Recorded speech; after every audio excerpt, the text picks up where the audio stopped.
You have no authority. You have no authority to evict my family. Every word is being recorded. The door to my lakeside cabin in Willow Creek, Wisconsin, splintered open with a crash loud enough to shake the pine-paneled walls, yanking me from the sketches spread across my drafting table. Margaret Hensley charged in like a general leading a siege, flanked by 3 private security guards in ill-fitting uniforms, their faces set in grim determination. "James Whitaker, you're in violation of Willow Creek HOA regulations," she bellowed, her voice sharp enough to cut through the morning stillness. "Vacate this property immediately, or we'll remove you by force." My coffee mug tipped over, soaking a stack of children's book illustrations, but I stayed calm, my eyes flicking to the figure seated across from me. Margaret's tirade faltered as her gaze landed on my guest. Her face drained of color, and the room fell silent. She'd just realized she'd stormed into a fight she couldn't win. I'd been waiting for this moment for exactly 3 days. A small digital recorder, tucked beneath a pile of drawings, blinked its red light, capturing every word. Margaret, the self-proclaimed enforcer of Willow Creek's community standards, had spent weeks trying to drive my family out of our century-old cabin. But today, she'd overplayed her hand in front of someone whose authority dwarfed her own. My visitor, dressed in a tailored coat with the Wisconsin state seal embroidered on the lapel, watched Margaret with the calm detachment of someone who'd dealt with petty tyrants before. The morning light streaming through the cabin's windows lit up the chaos Margaret had caused. Scattered papers, spilled coffee, and my latest illustrations for Emma's meadow now strewn across the floor like autumn leaves. Margaret stood there, clutching her clipboard like a shield, oblivious to the fact that she'd just committed multiple legal violations in front of a witness who could end her reign over Willow Creek. Her HOA blazer, crisp and official, only made the scene more absurd. She was no guardian of community values, she was a predator, and I'd known it for weeks. Under a drop cloth in the corner, barely visible, was the edge of a painting that had sparked her obsession, a 1919 landscape by Thomas Carver, a wedding gift to my great-grandparents. Its delicate brushstrokes and faded signature had caught Margaret's eye during an uninvited inspection a month ago. This wasn't about HOA rules. This was about greed, plain and simple. The security guards shifted uncomfortably behind her. They weren't cops, just locals from a Milwaukee firm, hired for pocket change. The tallest one, who I recognized from the hardware store, kept glancing at my guest, his unease growing. His younger partner edged toward the door, clearly regretting signing up for this mess. The third guard, a wiry man with a military haircut, stood rigid, his eyes locked on my visitor with a respect that suggested he knew exactly who she was. Margaret, however, was too caught up in her own performance to notice. My guest spoke, her voice low but commanding. "Ms. Hensley, I'm Governor Elizabeth Reynolds. Care to explain why you've just broken into a private residence under consideration for state heritage protection?" The words landed like a gavel. Margaret's clipboard trembled in her hands, her bravado crumbling as she realized the magnitude of her mistake. The guards froze, and I leaned back in my chair, letting the scene unfold. The trap I'd set was springing perfectly. 3 days earlier, I'd been in this same chair, staring at a certified letter from the Willow Creek HOA. It demanded $600 a day in fines for unauthorized residential use of conservation land, a claim as baseless as it was vicious. Margaret had been gunning for us ever since I'd refused to sell her a piece of our land 5 years ago. Her latest scheme started when she learned about the Carver painting, a piece she'd once tried to appraise during her failed career as an art dealer. The letter was just the latest in a string of harassing notices, each one designed to break us financially.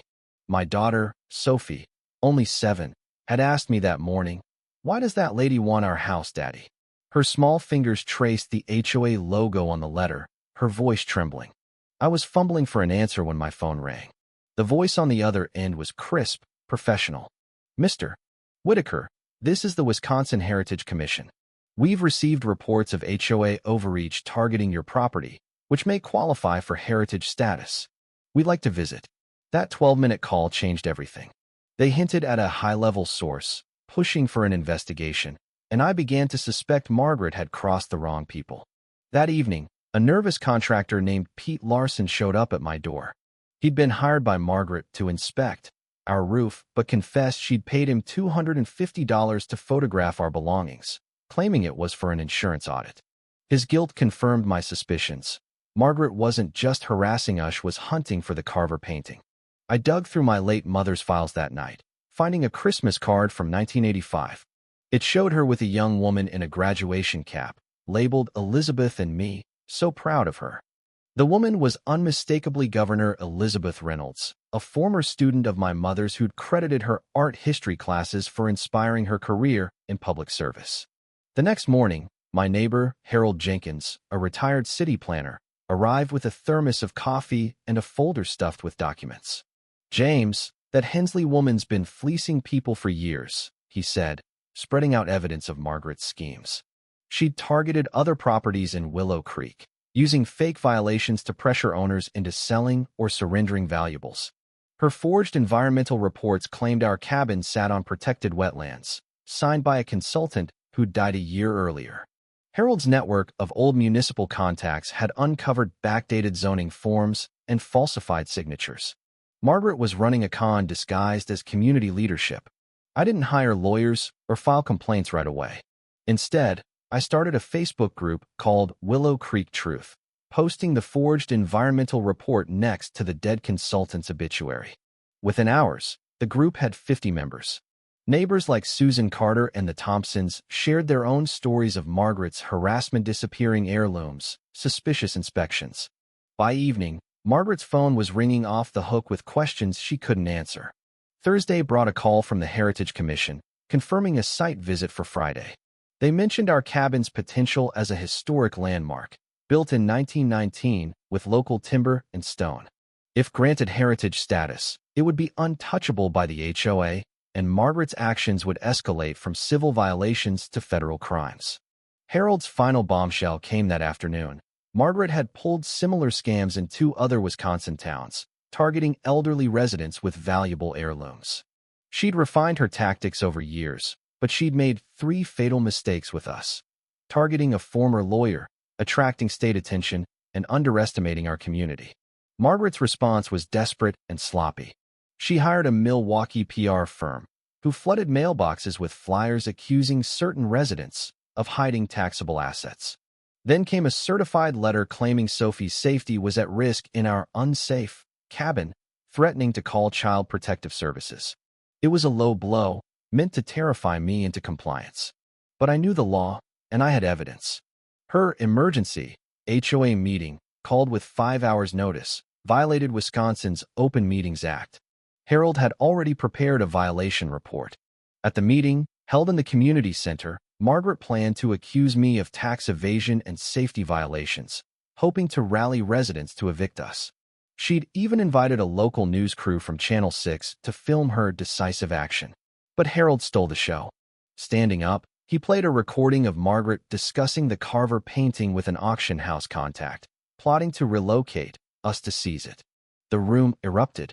Susan Carter revealed how Margaret had borrowed her grandmother's jewelry during an inspection, never returning it.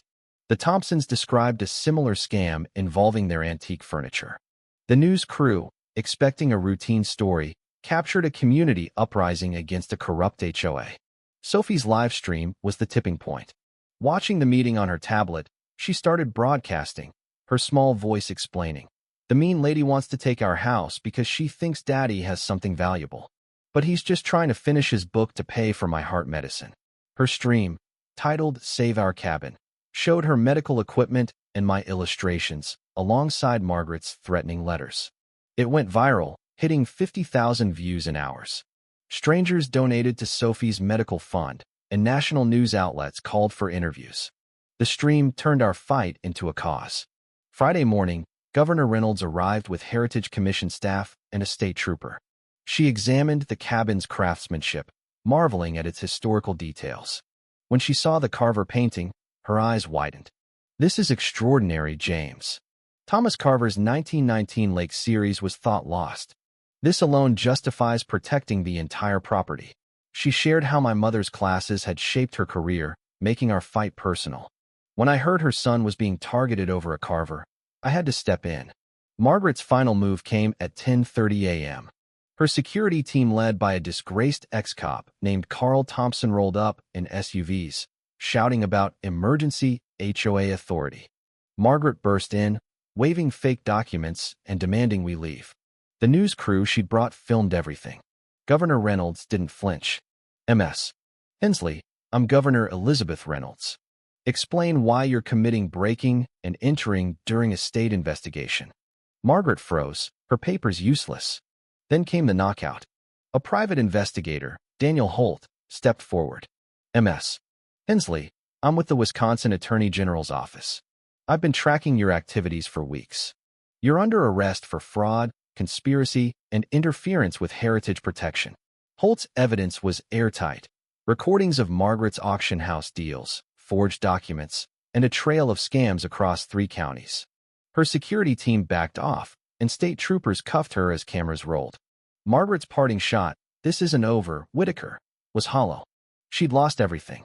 As the dust settled, Governor Reynolds and I sat on the cabin's deck, the lake shimmering under the autumn sun. "Your mother would be so proud," she said. "You've protected your home and set a precedent for others." The Carver painting was designated a state treasure, and our cabin became the Clara Whitaker Heritage Center, honoring my mother's legacy. Margaret's legal reckoning was swift. She was sentenced to 40 months in federal prison, fined $80,000, and ordered to pay restitution to 18 families, forcing her to sell her home and assets. The Wisconsin Homeowners Protection Act, inspired by our case, passed 9 months later, mandating HOA transparency and harsh penalties for abuse. Sophie's heart surgery, funded by a University of Wisconsin research program, was a complete success. At 10, she spoke at a national housing advocacy conference, telling a packed room, "Kids can fight for what's right, too." The Clara Whitaker Heritage Center opened 2 years later, showcasing the Carver painting valued at $35 million and offering free legal aid to families facing HOA harassment. Willow Creek transformed into a model community, with Harold Jenkins as HOA president, ensuring transparency and fairness. My book, Guarding Your Legacy, became a bestseller, and I now consult nationwide, helping families fight corrupt HOAs. The Netflix documentary The Lakefront Stand won awards and sparked federal HOA reform talks. Our victory proved that ordinary people, armed with knowledge and community, can topple even the most entrenched bullies. As I watched Sophie swim in the lake 3 years later, I knew we'd built something enduring. Margaret Hensley had tried to steal our heritage. Instead, she gave us a legacy that protects families across the country. Sometimes, the greatest triumphs come from turning an enemy's schemes into something beautiful.